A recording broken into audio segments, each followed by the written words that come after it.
How's it going, guys? Welcome back to the channel. Today we are going to be checking out some Fender cutouts by Canuck Customs. So let's roll that intro and get into it.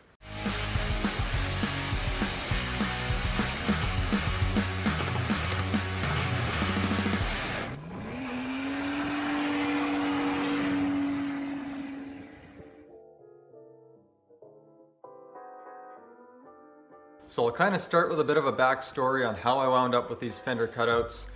So I've been throwing around the idea for a while of putting some Fender cuts on the Frankenstein Civic. I saw a video of Deadbeat Garage. He did some homemade ones on his EF and they turned out absolutely great. So I'd been throwing around the idea of possibly doing some custom ones myself on Frankenstein, but I didn't want to ruin my Fenders just in case it didn't turn out the way that I wanted it to. So I was kind of looking around online to see what I could find, and I found a set of Track Life Fender cutouts, and they do really good work. So I was looking at their website, and I really like the way that they look, but then I had a look at the price. So for me, it would end up being about 320 bucks US to get the fiberglass ones made. And if I wanted to go carbon fiber or Kevlar, it's up to 500 bucks US for something like that. So that is quite a bit out of my price range. So I did a bit more searching and I was able to find a few different ones on eBay, ranging anywhere from 200, some of them up to 300 bucks Canadian, which isn't bad compared to the Track Life ones, but then you're getting a knockoff and they may not fit as well. So I had checked some reviews and there's not a lot of good reviews on them, saying that they don't quite line up properly. Mounting them was a bit of a hassle. So I kind of put that idea on the back burner for a bit and tried focusing on some other things on the car. And I'm a member of the Built Not Bought page made by Deadbeat Garage. It's on Facebook. And a guy named Casey Koenig, he showed up on there. He was posting that he was making his own custom fiberglass Fender cutouts. So he was offering them for 150 bucks US, which I thought wasn't too bad. He wanted to get into the carbon fiber business as well. So I sent him a message just to see kind of what the process would be. And yeah, he was able to cut out the fiberglass and he kind of just pieces it all together, and then he would go over it with some body filler and stuff to smooth out everything else. So it seems like a pretty good deal. He told me he had quite a bit of experience with fiberglass work already, so I gave it a shot. So I sent him 150 bucks US, and so he was going to get started on that right away. So he sent me update videos throughout the whole process just to keep me in the loop of what was going on. And at the end of it, when he made the fiberglass ones, he was straight up with me and he said like they're not turning out the way that he wanted them to, and he just wasn't happy with it. And the Bondo on it was so thick and they were so heavy, he didn't want to ship me something like that. So he told me that he was going to make me a set of carbon fiber ones instead, and I told him like my plan was to paint everything anyway. I'm not a fan of carbon fiber, not the look of it anyway, nothing against it, just I don't think it would suit the look that I'm going for on Frankenstein. So I told him like it's going to get painted regardless, and he said no, he would prefer to make me a set of carbon fiber ones instead. So that's what he did. He made me the carbon fiber ones, and he shipped them to me. So for 150 bucks US, and which ended up being about 200 bucks Canadian. They ended up at my place. I did have to pay some duty fees on it as well. So at the end of the day, it cost me about 250 bucks to get these things. So it ended up being a little bit more than I wanted to spend, considering the eBay ones were right about that price range too, and they're a mass-produced item. But these ones, I know that they're going to be kind of like a one-off, and no one's going to have the same thing because they're custom made to order. So I know he had a few more customers too that he made some Fender cuts for. So I think he made 3 sets at a time, so mine being one of them. I thought it was a pretty good deal. I haven't opened up the box yet, so enough talk. Let's turn this camera around and have a look at what we got.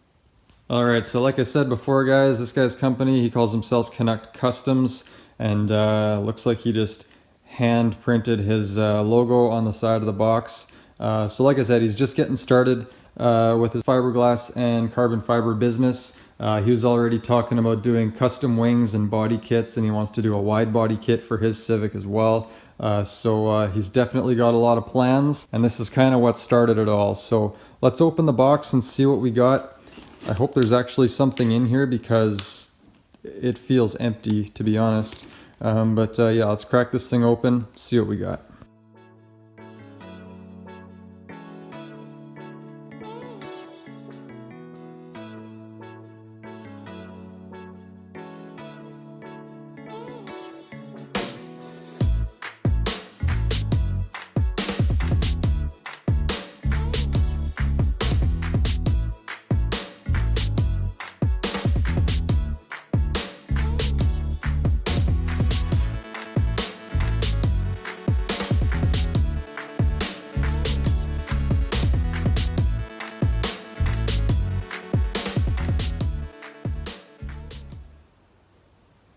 Well guys, first impression of these things, you can definitely tell that they're homemade. I definitely thought they would have been a bit smoother than they are. He did tell me before he shipped them that they would require some wet sanding and polishing yet to get them nice and smooth, but I think it's going to require a bit more than that. Let's have a closer look. So I'm no expert on how carbon fiber and fiberglass parts go together. So I'm just going to go over this as best I can. So I don't know the full process on how something like this would be made, but you can definitely see in here there's some creasing. There's a crease there.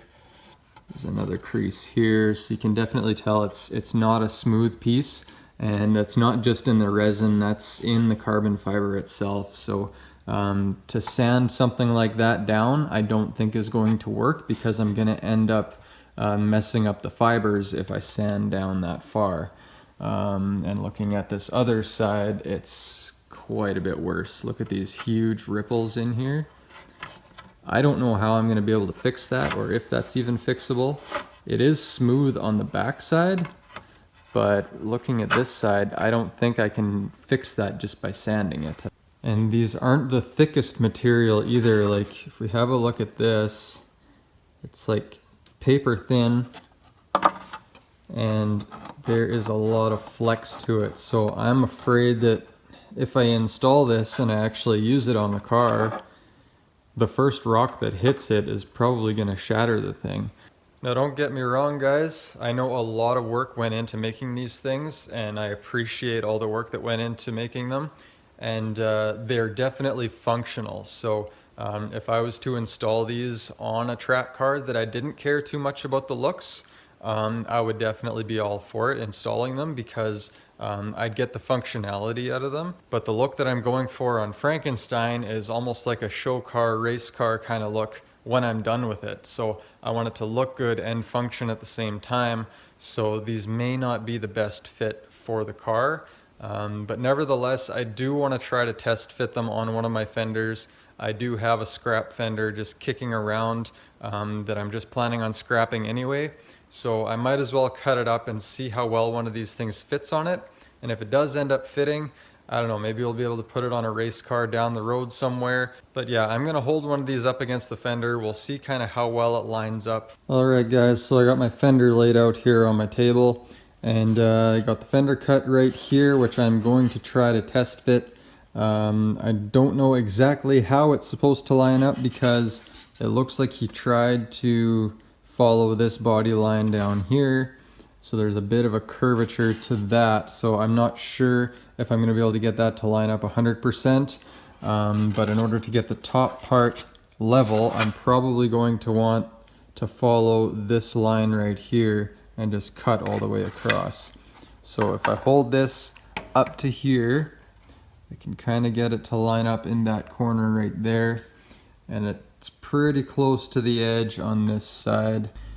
But when we come down here, it doesn't quite line up the way it's supposed to. So I think I'm just gonna have to make this up as I go. I kind of looked at some of the pictures that were posted of these ones installed on someone else's vehicle, and it looks like they just cut straight along this line. And then, I don't know, I might have to make it up at the bottom and just kind of cut and trim until I can get it to fit properly. Yeah, let's get started on that. I'm basically just going to make my initial cut up here.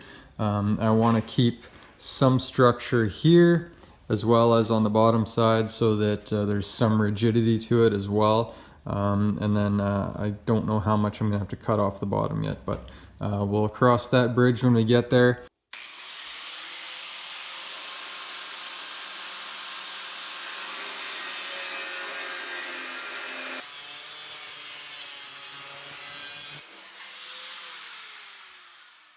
Alright guys, so I have been cutting and trimming for a while now, and I basically got this as open as I want it to be. I think if I cut anything further off of it, I'm going to get past the mounting tabs on the fender cutout, and then I won't be able to make it work. So this is about as good as I can get it.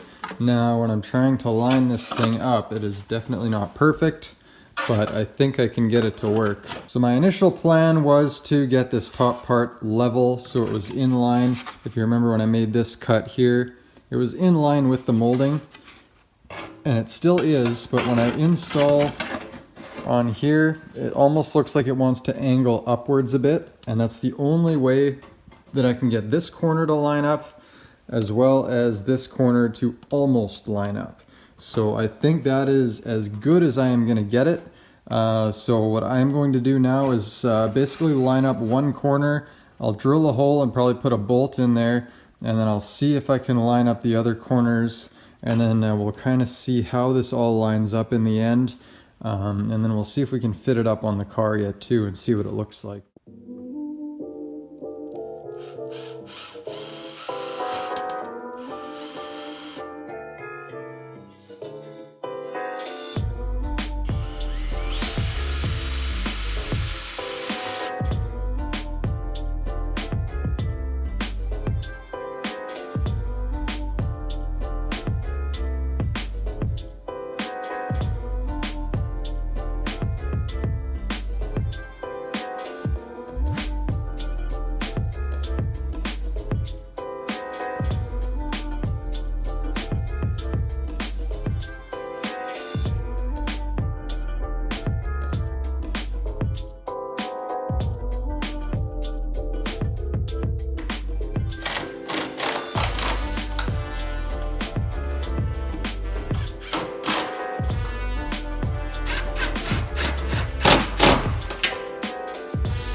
Alright guys, I got the fender installed on the car, and everything actually lines up kind of okay. So let's have a look at this. So the fender is on. I was able to close the hood, and I just fastened the bumper onto the fender with a zip tie just temporarily, and I was able to get my side skirt back on as well. I was a little bit worried before because when I was closing the door, it was actually contacting the inside here. But as you can see now, I got it adjusted and it does not contact, so that is good. The gap is a little bit bigger than I would like it to be between the door and the fender, but that might just be how it's gonna work. When installing my side skirt, this part of the fender is actually pushed quite a bit more forward than it's supposed to be now, and actually the mounting hole for the side skirt does not line up with the fender mounting hole now. So that would require some modification if I was to use this. But yeah, overall it actually lines up a lot better than I thought it was going to when I first looked at it. I still have a bit of a gap in here. Actually it's a pretty big gap. Another concern I have is just how flexible this is. Like, there is no rigidity to this at all, and I'm just worried that if I was using this at the track and a rock came up and hit this, is it going to shatter right away? If there's wind resistance, is this going to blow out, and that force on this cutout might also cause it to crack? So I'm not sure if this is the best route to go. But I mean, overall it gives me a basic idea of what a fender cutout would look like on Frankenstein. And I don't know, I kind of like it. I kind of like it the other way too. So I don't know, to me it's something that I want to be 100% sure on before I make a decision to go that route. So yeah guys, let me know what you think of these things or fender cutouts in general. Kind of let me know in the comments below if I should go that route, kind of what your opinion is on it. I know these would probably function okay if I was just to use it at the track and didn't care too much about the aesthetics of the car. So I may keep them for maybe another project down the road if we make another track car, or I know we still have the Eggplant Civic. We may just decide to use that for another season. Maybe we'll install these on that car instead. But yeah, that's just something to think about. We'll just keep them in the back of our shed for now. But yeah, that's probably gonna wrap up the video for today, guys. So like I said before, definitely drop us a comment below. Let us know what you think. If you haven't given it a thumbs up yet, definitely hit that like button, and definitely subscribe if you haven't already. And we will see you next time.